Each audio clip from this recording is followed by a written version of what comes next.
The other day you saw me do some painting of these drawers. I was just basically touching them up. You can see the paint job isn't perfect, but considering how much time I wanted to put into it, I think it looks fine. It looks better than it did before when all the paint was chipping. But you can see the back of the van is currently emptied up. This is my storage area and what I use to haul the knives for my job. And then when I'm sleeping on it, I actually put the boards up across and can have a bed platform here to sleep on, and that front seat actually goes down and becomes the front part of the bed. You can see in between the seat right there in the back area is a little bit more storage for the sleeping bags and whatnot. So lots and lots of storage in this design right here. And right now the van is configured to carry about 4 people. Some of you were wondering about the little refrigerator thing that my wife got me for Christmas. Let me show you where that is. This is where I've currently mounted the refrigerator. I had thought of putting it in here, but decided it's better on the side there. What I need to do is build a little platform, a little stand for it, so it's nice and level. But it's a 12-volt refrigerator, igloo refrigerator, that I just run the power directly off here.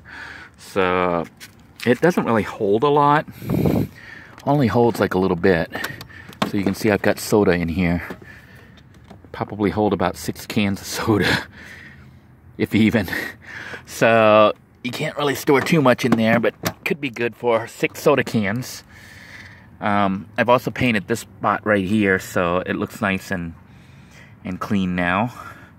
Nice and new almost. So that's pretty much it. I'm in process of renovating blue to make it look a little bit better. Just because you can see I've started to rip off. I ripped off all the, let me shut that door so that noise goes away. I ripped off all the vinyl that was on here, and what I'm planning on doing is get some water in here, but I'll probably clean this, probably cut this off. I was debating to paint on this, paint directly on the cloth that was left. There used to be like vinyl, chunks of little vinyl you might see here on the edge still. But I'm just trying to make the van look a little bit better. I'm debating whether or not to just leave this here, or because it has a little bit of padding, but I'm more than likely going to cut this off. And I think there's hard plastic underneath. So we may do that just to make this look nicer, because this looks pretty trashy and it looked bad with the vinyl peeling off. This is my main cooler. It's also 12 volts and has enough storage in here for more than 6 soda cans, so it's slightly bigger than that igloo, and it is my main storage. Although, to be honest, I don't really hook it up to the 12 volts, which would come through here at the side right here. I've been using it just as a box and putting like frozen sodas in here, or I get the 64 ounce or 48 ounce cups of water, or not water, but ice from Racetrack or McDonald's or whatever, and keep my food cold in here. It's only meant to hold the food cold for a day, not for any longer than that, because this is really not much storage. It's good for like, 1 day of food, maybe 2 days max, because this is meant for one person and for me to stealth camp in a city. So I typically will buy food every day or every other day, and then just store the food in here with no ice, but I mean, not frozen solid bottles or anything, but with the cups of ice that I get from McDonald's or Subway or whatever. I put 1 cup, maybe 2 in here, and then I put food in here, and when I shut it, the unit actually keeps everything cold for like a whole day or 2. And then when I need more ice, I just get more ice. So I've kept food in here for like a week, including stuff like ham, for ham sandwiches, and cheese and things like that. I did want to show that this design, I think, is very versatile. I was able to keep the seat, the middle seat, in here. For those of you who are new to the channel, you may want to watch the build itself. But the middle seat here can be folded down to become part of the bed system that goes back there. And you have all the storage underneath there. And you've got all this room.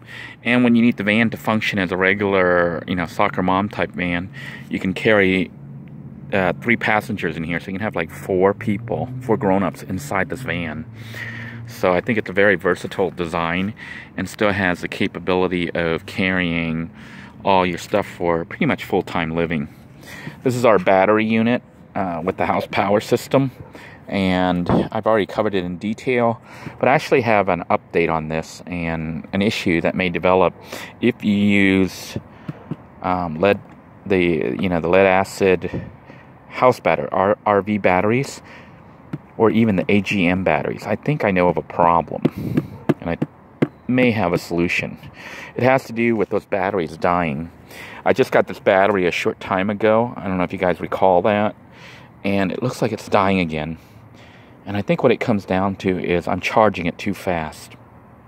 I think RV batteries are meant to be charged slowly. It's supposed to be trickle charged, not charged off an alternator at full power.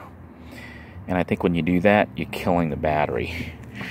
I'm suspecting that's what I've done to all these batteries, and that's why they're dying. So my solution might actually be to use a car battery, a regular 12-volt lead acid battery versus an RV battery, because those things are designed to charge off an alternator. Even though they're not designed to have, power draw down low like a RV battery, they are designed to charge quickly using an alternator versus these,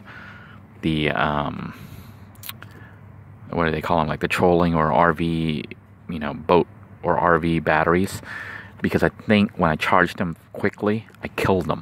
I'm shortening their life. And in a future build, or even in a little blue upgrade, I'm probably going to go ahead and switch to regular lead acid vehicle battery, which seems counterproductive, but I think that's what I'm going to do, because I think it's going to be for the best, because those things are designed to charge up quickly. And I typically don't use this to go off-grid a long time. I drive a lot in the city, so they would be charged up very quickly every day, and typically I don't run them down all night. I only use it to run the fans. Like, I have 3 fans in here that I can use.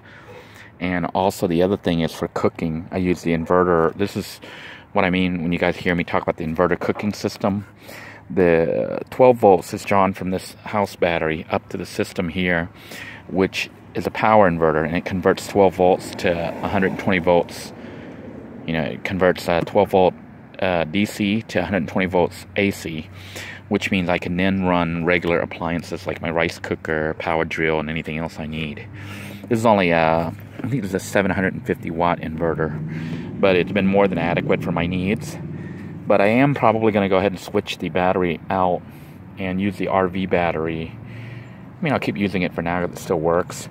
But I've noticed it's been dying a lot when I try to cook now, because I haven't used it full time all the time. And because I charge it through the alternator, I think I've been killing it. But that's pretty much it. The vehicle itself is just being cleaned up a little bit and upgraded a little bit, because I hope to take some weekend trips, or one overnight trips with my wife in preparation for our honeymoon. We're actually going to split the honeymoon into several parts, so stay tuned. It should be exciting, and it's actually kind of surprising what we're planning on doing.